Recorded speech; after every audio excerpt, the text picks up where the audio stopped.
You clicked on this video because you're tired of your back being hurt, being the limiting factor in your lifts, being stiff and fragile. Maybe you saw someone do something cool like a search or deadlift and it absolutely blew your mind. Maybe it challenged your beliefs about what your back can do, and now you want to try that out. Well, you're in the right place, and I'm going to tell you how to build a resilient back that can handle weight and move freely without being stiff. Before I get into it, I'm going to give a bit of a backstory, unintended. I used to be afraid of moving my back and always trying to keep it in neutral because I thought that would keep it stable. That's what I was taught in school during my undergrad in exercise science and then later my degree in chiropractic. It just led to my back being the limiting factor and always being stiff. I only lifted weights that I thought I could keep a neutral spine with, and I wouldn't really challenge myself all that hard, so my legs were always stronger than my back was. And anytime I had to move out of neutral, because I always tried to move like a robot, it was always met with stiffness. Early on in this time, I saw the legend Eric Bugenhagen do some absolutely crazy things that absolutely blew my mind, but I was so caught up with being a glass back that I just thought he was going to hurt himself or end up in a wheelchair one day, the classic glass back cope. So I just disregarded what he was doing as dangerous and kept living in my glass back ways, even though I'd watch his videos sometimes because they absolutely blew my mind. But while I was getting my degrees, I kept learning about how forces and stresses aren't bad, and in fact, that's actually what causes the body to adapt.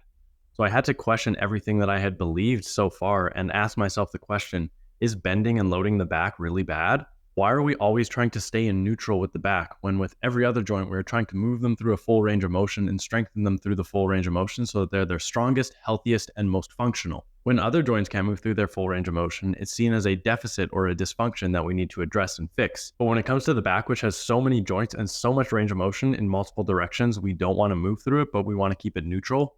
Why isn't it seen as a deficit or a dysfunction when your back can't move through its full range of motion? It made no sense to me once I really stopped to think about it. The main explanation that I was always met with for this was that it's bad for the discs. Kind of like what you got is what you got, and after so many uses, they just wear out and you're screwed. But why would such an integral part of the body that has the capability to do so much movement be so poorly adapted to that movement it's made for? Your spine is made to bend and it's made to twist.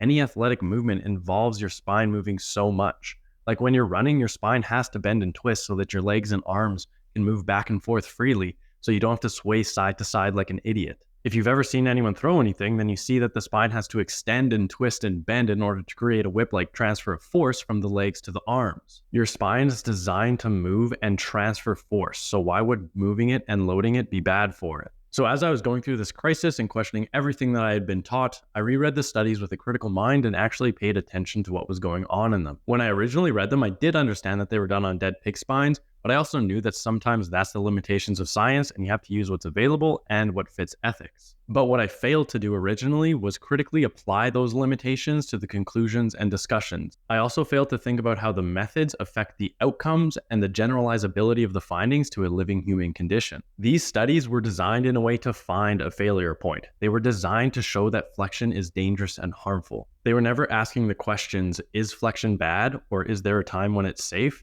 They were just trying to find a failure point and demonize the movement. And then following this, there are plenty of studies that show that forces are different during different back angles and different loads on the back. Like, no kidding. I don't think we needed studies for that. But then these studies look back to those dead pig spine studies and conclude that these positions and loads are bad because they're going to lead to disc failure because that's what was seen in these dead pig spine studies. But due to the limitations in the methods, this is just some insane mental gymnastics and wrongful application of the findings. So it's a flawed base, and you cannot build on a flawed base. If you try to build on a flawed base, then all of the subsequent interpretations and findings are flawed. It taints the lens in which movement and adaptability are viewed, and it creates bias in the conclusions. And this is not to mention that even in some of the studies, some lumbar discs are actually shown to have less shearing force with flexion. So when you kind of try to apply this generally to all movement and all positions, it's actually wrong. And all of this together just leads to a mess of misinformation and fear-mongering around movement. Now, a story inside of a story, storyception. During one of my classes in chiropractic college, there was a small study brought up that had participants put a weight on their back and then tuck their pelvis under them and then go back to neutral. So basically like standing at the top of a squat and kind of twerking. I can't remember every detail about this study, but it was said that the participants had some low back soreness, so it was brought up as a way to show that flexion was bad and leads to low back pain. But I couldn't get my head around that this was just such a flawed and biased conclusion to make from this, because this is a movement that people almost never do, especially these untrained individuals in this study. So they're taking a new movement and they're going to get sore from that. And we actually know that this is a thing because of the repeated bout effect. When you do something for the first couple times, that's when you perceive the most soreness and pain. And the more you do it, the less pain you get from it. So it's actually protective. This is why your first couple workouts after a few weeks off are usually terrible and the DOMs are crazy. It's just the repeated bout effect in effect. So this is just another example of how everything I was being taught was just kind of misleading and inconsistent. All these studies and discussions had alternative explanations for them that explained the findings much better than what was concluded. And they were never really designed to neutrally assess the movement. They were designed to show that flexion was bad. They were designed to show a certain outcome. The people designing and running these studies had some kind of bias, so the studies were shown to push a certain way, and then that was seen in their conclusions and discussions, which then led even more people to adopt that bias and continue down that rabbit hole. And the confounding variables and alternative explanations to these findings were never properly acknowledged in them, whether it be because negligence or ignorance, which is due to this weird but in my opinion very troubling gap between exercise science, healthcare, and physical therapy research. So key exercise science concepts get missed in those other areas, and it leads to this misinformation and fear-mongering. And all of this is to just kind of show that there was a certain meta in my schooling that showed that there are wrong movements, and we were being taught the right way to move and how to fix people, which I now know is just inaccurate. There's just movement freedom, and you got to build up to it. So I had to go through all of this misinformation and live as a glassback for a bit so that I could understand where this is coming from and reread all those studies with that critical lens and think, maybe I'm wrong about this. Maybe there are alternate explanations, which I concluded, yes, there are alternate explanations, and I'm just being a glassback. And because I went through all that, I feel confident in my knowledge that I can help you build a resilient back. And the answer's been there all along from other people who have maybe figured it out or have just stayed ignorant to the glassback propaganda, so they were never tainted with the misinformation. They just hold the idea that the body can adapt, the body will adapt, and the body does adapt. And I'm hoping that I can be one of those voices for you and help you build that strong and resilient back that you deserve. Okay, thank you for listening to me ramble on. Enough of the backstory. Now let's get to it. Since your spine is made to move in all directions, you need to move it and load it in all directions. Many people go about this by just doing bodyweight exercises, so like a typical mobility day. This can be a good starting point and can break down some barriers to movement, but you're missing out on that key factor of using weight. Using weight helps your muscles and all other structures get stronger, but it also really helps your brain get more comfortable, decrease stiffness, and increase coordination in those end ranges of motion. And the main movements that your spine can do are flexion, lateral bending, rotation, and extension. Now, a lot of athletic movements involve multiple of these at once, but you don't need to do that in order to get good at them. You can get so much out of just training each movement in isolation and then piece them all together by going out and playing your sport or just partaking in some fun activities that involve multiple movements. It's actually so simple to build up resilience in your back, and you're going to be surprised with how much you can do. So I'm going to start off with the most demonized movement, which is flexion. And a good way to work this is the Jefferson curl. This movement is so loadable, you can start off with body weight and then take very small jumps up using dumbbells or just anything you can hold in your hands and eventually get to a barbell and load it up heavy. You can also do these sitting on the ground and use a cable machine so that you can use weights that are potentially less than your body weight against gravity as a nice easy entry point. And like I said, you can continue loading it up with a barbell, but with this, I do find that you get limited by the platform and it can get a little bit awkward at heavier weights. So that is why I personally like to use the Zercher grip on them. I think the Zercher grip is the best because you can get way more range of motion and it's just sick. The grip allows you to get so much more range of motion, and the Zercher grip in general just has so much utility that is phenomenal. I personally have a bias towards Zercher deadlifts, and I think that they're the best, so I'm always going to recommend to do that. But I do understand that sometimes the handhold is more comfortable for people, and yes, it does get a little bit awkward with the platform, but for most people, what you're going to be working up to, it's okay to work around it and you won't be that limited by it. So they're pretty much equal in terms of building up resilience. And I just want to make the point that it is so important to get strong and comfortable in flexion because you use it every day. Anytime you bend down, your spine flexes. Anytime your hips flex, your spine flexes. So you need to be able to get into that range and produce force from that range too. And people often wrongfully conclude that when they get hurt in flexion, it's because flexion is bad. But a better way to look at it is that you got hurt in flexion because you weren't quite prepared for it and didn't have the capacity for it at that moment. And the at that moment part is the key because that puts the power in your hands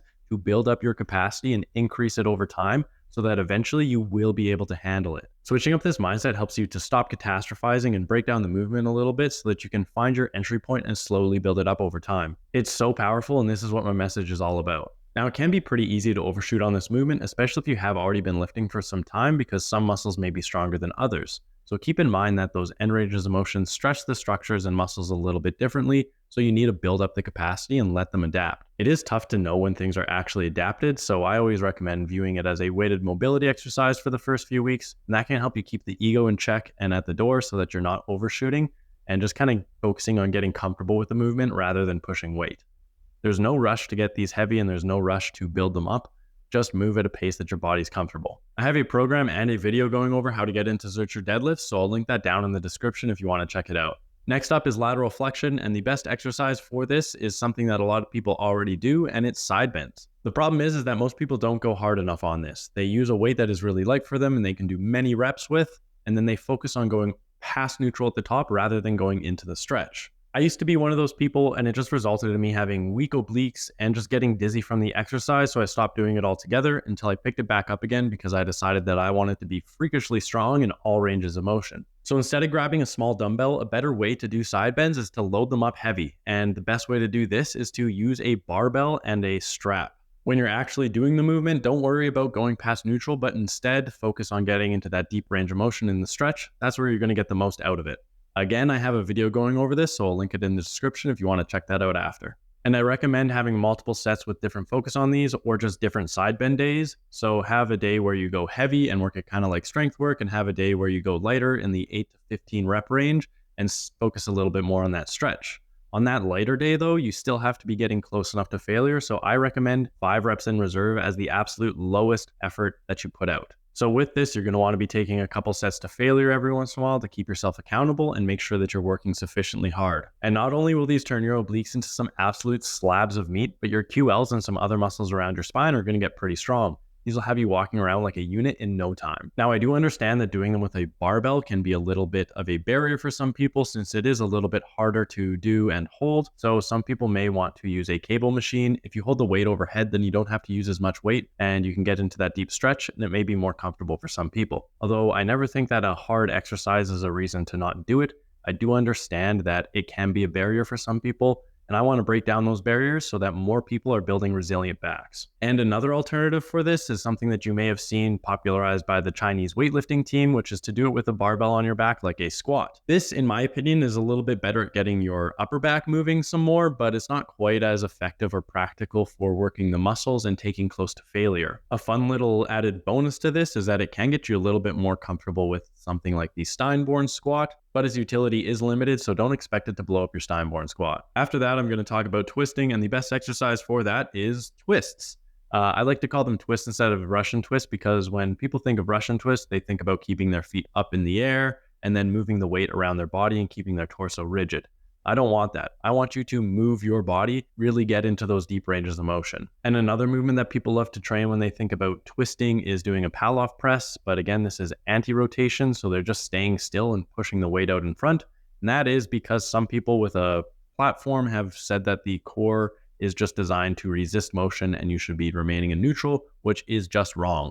Your core is made to move, so you have to move it. And yes, you can do this exercise dynamically, but you're likely going to be limited by the physics of being able to keep your feet on the ground or your arms and chest giving out before you sufficiently challenge your core. So that's why I think twists are a little bit better. So for the setup with twists, you're going to want to have something that weighs down your feet. So like a weighed down bench, some heavy dumbbells or a barbell or the edge of a squat rack. And then you're going to lean back a little bit, hold a weight out from your chest and twist back and forth. Again, focus on getting into those deep ranges of motion. And if you're using a weight that you don't need to anchor your feet down with, that means you're not working hard enough and you're just doing a balancing act. Anchor those feet down so that your body has the stability so you can really push your core muscles to their limits and really push that range of motion. I don't care about you trying to balance. I care about working the back through its full range of motion and strengthening those muscles. So get over anchoring your feet down. And again, just like with lateral bends, you're going to want to do some heavy sets and some lighter sets. But with twists, I also like to add in some power sets. I still use fairly heavy weight for this. And I just try to move back and forth as fast as possible while still going through that full range of motion. A lot of movements involve you having to stop weight fast and produce force fast. So this is great. Not only will it increase your performance, but it'll also make your body more resilient because when you encounter that in real life or in sports, you're going to be way more prepared for it and way more resilient. And not all movements are the most practical to load up this way, but twists are perfect, so definitely throw these in. And moving fast like this also greatly increases the relative force felt at that end range. It's similar to jumping when you can feel up to about 7 times body weight ground reaction forces. And it's the same concept as why Alec Onkiri's heavy kettlebell swings are so effective, because he's building up that momentum and then trying to stop it and turn it up fast right at the very bottom. You're going to get really high loads with the same weight, and you're going to get an insane stimulus in that end range of motion, and you're going to make tons of gains. And I know that the current fad is to move everything slow and always control the eccentric, but that's just some fad right now, so don't pay attention to it and don't let it create a tunnel vision for your training. Understand the underlying mechanisms behind everything. Everything has its place, and understand how you can apply it to your training and where to put it in. The last range of motion is extension. My favorite exercise for this one is full range of motion sit-ups. Alec Blenis and Eugene Teo have a good video going over this, whether you can do it on a GHD, but if you're like me and you don't have access to a GHD, then you can do it on a bench. What you're going to do is anchor down your feet, and I like to have my butt off the bench with the bottom of my cheek still slightly on it, so that I get a little bit more hip extension and hip flexor involvement when I go all the way back. I find that setup just feels so amazing, and I get really good gains from it, but keep in mind that it may limit total extension if you have a really long torso or if your benches are a little bit short. So potentially add in some different variations so that you can get a little bit more actual just torso extension rather than involving some more hip extension too. If you include those other variations, then you're going to cover all your bases. And another movement that I like to use for extension is the reverse deadlift. And I know that this can look weird at first, but trust me, it is great. This movement really puts you into extension, so I always recommend starting off slow and small in the weight and not doing that much frequency until you kind of feel how your body reacts to it and how the movement feels in general. You're just going to hold the barbell behind your back and lean backwards, focusing on getting as much spinal extension as possible, but there will need to be some forward knee travel and hip travel, and that's okay. And another really good way that I found to do these is by kind of using like a reverse Zercher grip, or kind of like the same grip you'd use in a Piper squat. So you hold the bar behind you in the crooks of your elbows. This puts the weight a little bit higher up, so you're getting insane tension at that max stretch when you're leaning back, and it's going to lead to some immaculate gains. Also, as a side note, if you're a powerlifter and you have trouble arching or you cramp in your arch, then these exercises are really going to help reduce that, as well as increase your strength and stability in that arch, so I cannot recommend them enough. Now, with all of these movements, you may find variations that actually work better for your body or are better with the equipment you have available. So if you have found that, please comment them down below so that the whole community and myself can try them out and potentially find some exercises that work even better for us. And you don't have to think so much about this specific exercise. Think about the goal and the target of the movement, and that'll allow you the creativity to do what works best for you. That's because all exercise is made up, so you don't have to do specific exercises. You just have to figure out what is being targeted and why and how. And if you follow me on Instagram, feel free to tag me in your videos or stories of you doing the lifts. I love to see them. Okay, so now that you know how to build up everything in isolation, putting it all together is as easy as just going out there and having some fun. Play some sports, combat sports are great for it. Do some parkour, climb, just go out there and enjoy life. Your body is going to move freely, and you're going to be piecing all these movements together, and you're just going to feel much better. And if you want to stick to lifting with all of these, then I suggest trying out some strongman lifts, especially old-time strongman lifts and odd lifts, because they really challenge your body in awkward positions and get you into those end ranges. Unlocking this resilience in your body just opens up so many more activities and makes training so much more fun, because you're going to feel way better during it and likely be injured less. Thank you for watching, and I hope that this motivated you to go out there and build the resilient back that you can and deserve to have. Now go out there and make some gains.